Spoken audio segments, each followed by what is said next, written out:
In the summertime of 1968, a miner only known as Alex was prospecting in the Canadian Northwest Territories, along with his partner Vaino Haimanen, functioning for a Vancouver-based mining company. While out one day, hunting for mineral ore deposits in a vastly remote, extremely irregular, and rocky terrain, as the two did quite often.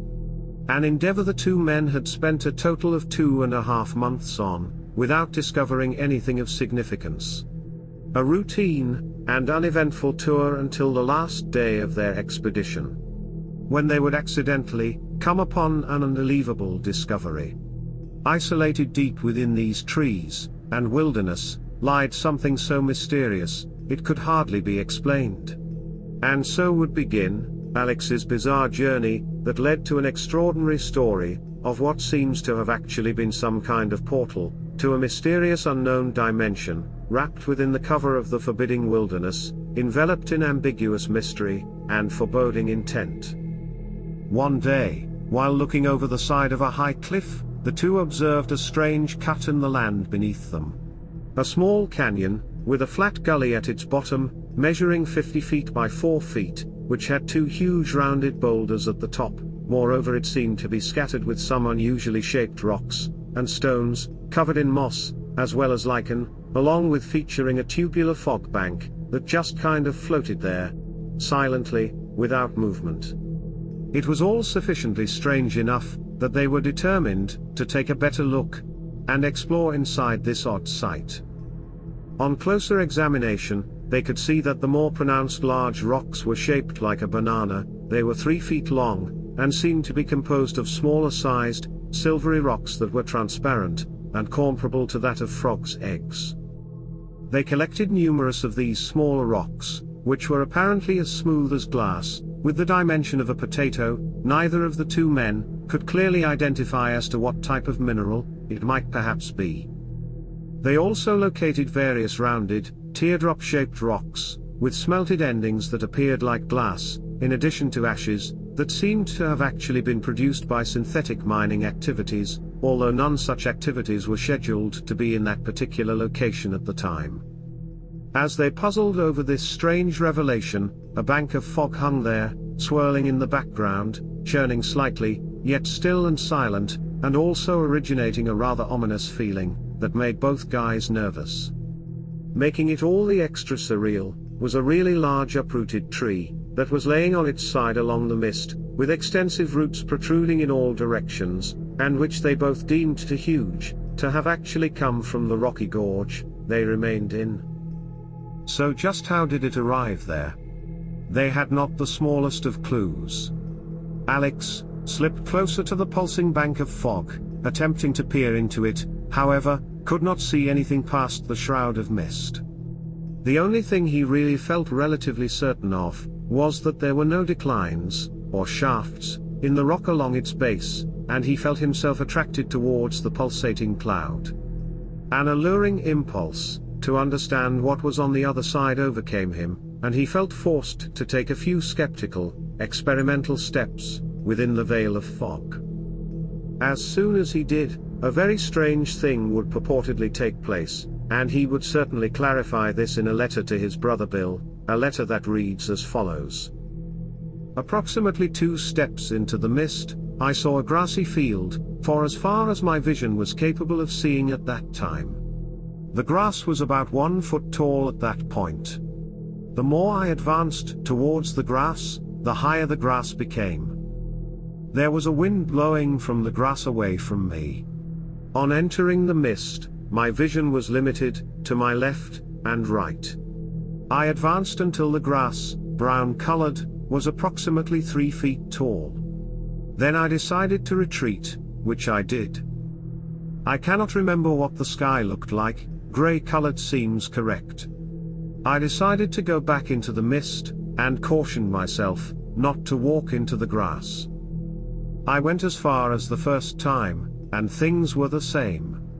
As I advanced, the grass got taller, approximately 4 foot now, and my vision left and right got wider.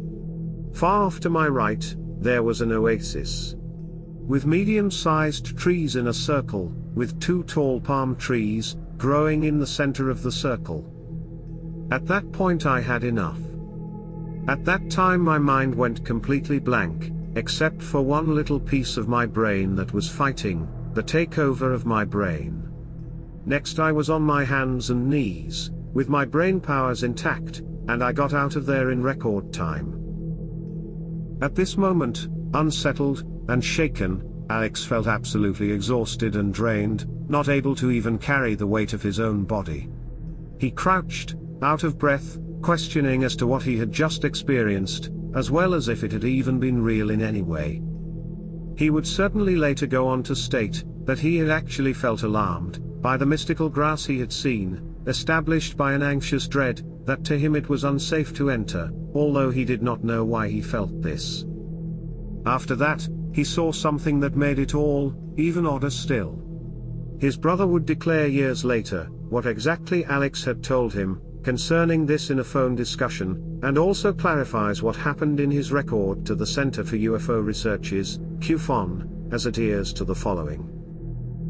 He looked up at the mist, and saw two men looking at him. They were standing side by side, at the edge of the fog, and hovered about 3 feet off the ground. They appeared to be about 6 feet tall, had long hair, and long beards, salt and pepper in color. They appeared to be about 40 or so years old. They looked Caucasian, having facial features like ours, but he could not see any eyeballs. They looked like identical twins.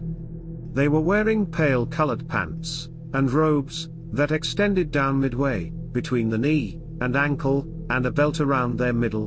Both were wearing sandals.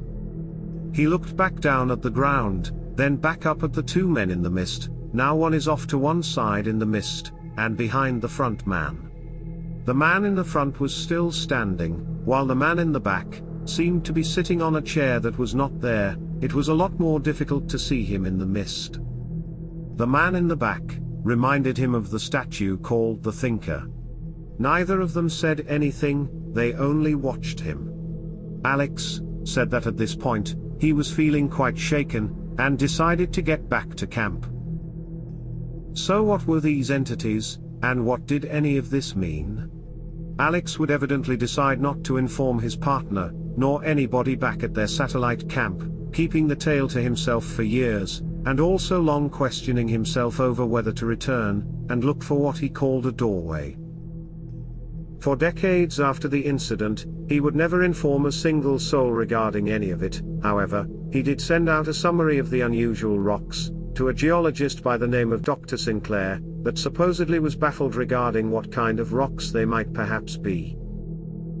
Alex ultimately decided to tell the strange story to Bill, and also it was Bill who would, lastly after years of turning it over in his head, determine to report it to the Center for UFO Studies in 2010. There is no reference constructed from whether any person ever did try to go back to that site, as well as Bill remains extremely obscure about the exact location of this portal, as well as its entrance. CUFON supposedly had the ability to find Alex, who validated that it was all true, but who appeared dissatisfied that the tale had actually ventured out, and also did not want his full name disclosed. What did this man come across out there among the trees and rocks in the middle of nowhere that day? What was that cloud bank, as well as where did it take him? What was the definition of that odd gully, and also its odd rocks? This is one of those weird cases, reported many years after the incident, and also with little corroborating evidence to back it up, yet it surely is a peculiar account. Leaving us to ask ourselves whether there are autonomous portals remaining there past the fringes of mankind, and also if they really are, then who created them, and what objectives are they trying to accomplish? Whether there is truly anything to this really extravagant tale or not, we might never know. However, it sure does serve to stir the creative imagination. So, what do you think happened to Alex all them years ago? Did he slip into a different dimension, witnessing what could be on another plane of existence, or do you believe he might have been abducted by aliens? Or do you feel there could be another, more worldly reason behind this experience? Whatever your thoughts, Comment below and let me know what you think of this unusual story, and don't forget, for this video, and more like it, hit that subscribe button now, and join Interstellar Happenings.